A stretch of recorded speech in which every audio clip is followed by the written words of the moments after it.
So I finally got to live out my teenage fantasy in Japan. This is a big moment for me. A moment I've been waiting for since I saw that potato quality video online 16 years ago. Now, you might be saying, Matt, what is it? What did you do? Did you go to a maid cafe? Did you go to a robot restaurant? Did you meet BTS? Well, no, and although it's every teenage girl's dream to meet BTS, they're not Japanese. I did something even better. I finally went to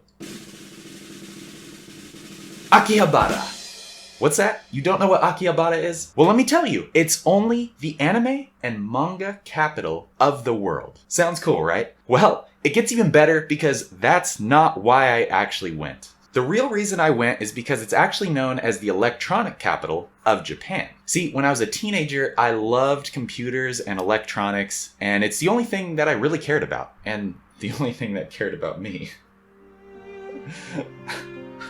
And at the time, all the best electronics in the world were coming out of Japan, making Akihabara the happiest place on earth for a teenage girl like me. But sadly, I never got to go to Akihabara when I was a teenager. My friend went, and he came back with all kinds of cool shit. And he didn't give me any of it, which only made me want to go even more. But now, finally, 16 years later, when Japan is no longer the tech capital of the world, and it's more anime town than electronic city, I finally got to go to Akihabara. And you know what? It wasn't as great as I thought. Now, maybe it's not as great as it once was, or maybe I'm a very different person than I was as a teenager, or maybe it's just really overhyped. But regardless, I did get to see some really cool things there. And I still, of course, did enjoy myself. I know you can't hear me, it's super loud, but this is Akihabara behind me. First impressions here, there's so many stores. It's the manga and anime capital of the world. It's overwhelming. There's a lot of like side streets and back streets, and this is the main road. There's so much to see, and all these buildings are like 10 stories high. It's crazy. I did go to the world's largest anime and manga store, and I also went to the largest electronics store in Japan, and I went to a 3-story retro video game store. By the way, I'm making separate videos for all of those on YouTube, so subscribe if you're interested. So let's walk and talk Akihabara. What was cool, what wasn't? In fact, I'll tell you 3 reasons why you should go, and 3 reasons why you shouldn't. Reason number 1, of course, is if you like anime and manga, you should definitely go. There is no better place in the world to see anime and manga. Literally everywhere you look, it looks like Shonen Jump just threw up all over the city. It's bright, colorful, and filled with anime and manga stores, and you can buy all kinds of exclusive anime figures, games, toys, cosplay, whatever you're interested in. And you may also see people dressed up as your favorite anime characters. It is literally the mecca for every weeb, otaku, and waifu in the world. So, reason number 1 of why you shouldn't go. You don't like anime and manga. I know, it's stupid and pretty self-explanatory, but let me extrapolate. Even though there's still ways you could probably enjoy yourself, there won't be a whole lot for you to do there that's not associated with anime and manga that you can't already do somewhere else in Tokyo. So, if you're into anime and manga, go. If you're not, don't go. Reason number 2 of why you should go, though, is you like collecting video games. Now, I say collecting because physical versions of games seems like a dying thing. It's a thing of the past. Everybody just downloads games now. But if you enjoy having physical copies of your games, or you enjoy collecting retro video games that really only come in a physical copy, this is the place to go. Especially back in the day, in retro video game times, Japan was the epicenter of like pretty much all video games. I mean, you got Nintendo, and you got PlayStation, and you got Sega. They were all coming from Japan. Even the studios are all Japanese. As I mentioned before, I did go to a 3-story retro video game store, and the prices were actually really good. I was quite surprised. I was thinking about picking it up, but I did see Tekken 2, which I used to play Tekken 3 a lot on the original PlayStation. It was 55 yen, which, if you don't know, is like 50 cents.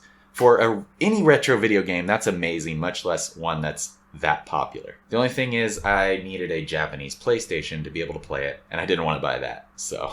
But aside from video game stores too, there's tons of arcades you could go to just to play video games in a classic arcade. They have 5, 6, 7-story ones, big Sega arcades. That is in Akihabara. It's all over Japan, but there's some major ones in Akihabara. Okay, so reason 2 of why you shouldn't go. I would say if you're more interested in traditional Japanese culture, this might be a district of Tokyo you may want to skip. Like, if you're visiting for a limited amount of time and you really want to see traditional Japan, like old temples and shrines and just how the history of Japan came to be, there is some stuff in Akihabara, like this 1,300-year-old shrine that I went to. Video coming soon, so subscribe. But aside from that, if you're interested in traditional Japanese culture, cuisine, stuff like that, and you're on a limited time crunch, there's probably better places in Tokyo to see that stuff, so I would just skip a trip to Akihabara. Okay, reason number 3 of why you should go to Akihabara: you like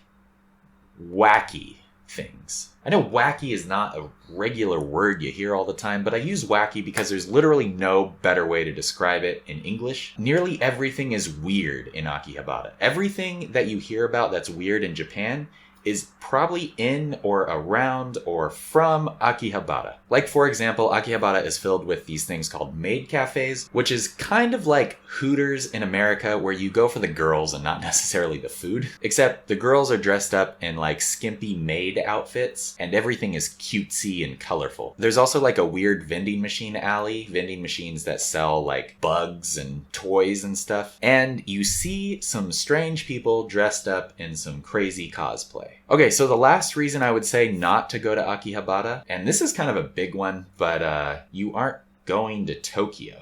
Now, I know it's a bad reason, but if you're going to be in Tokyo, just go ahead and go to Akihabara if you have enough time and you're interested in that stuff. But if you're not going to Tokyo, there's no reason to go to Akihabara. Now, you're probably wondering why someone would go to Japan and not actually go to Tokyo.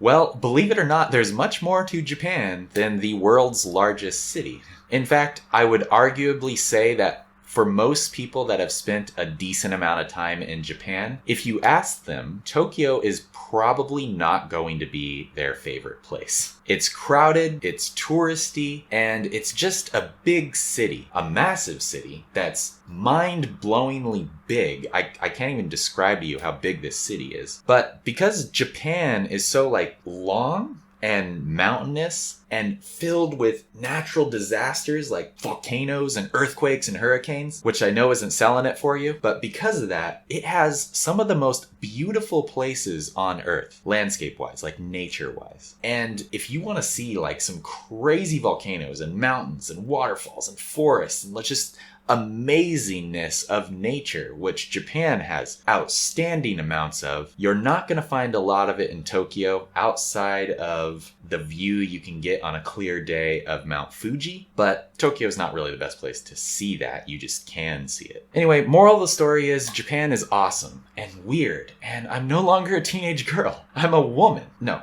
I mean, I'm a boy. A man. Damn it, I'm a weeb.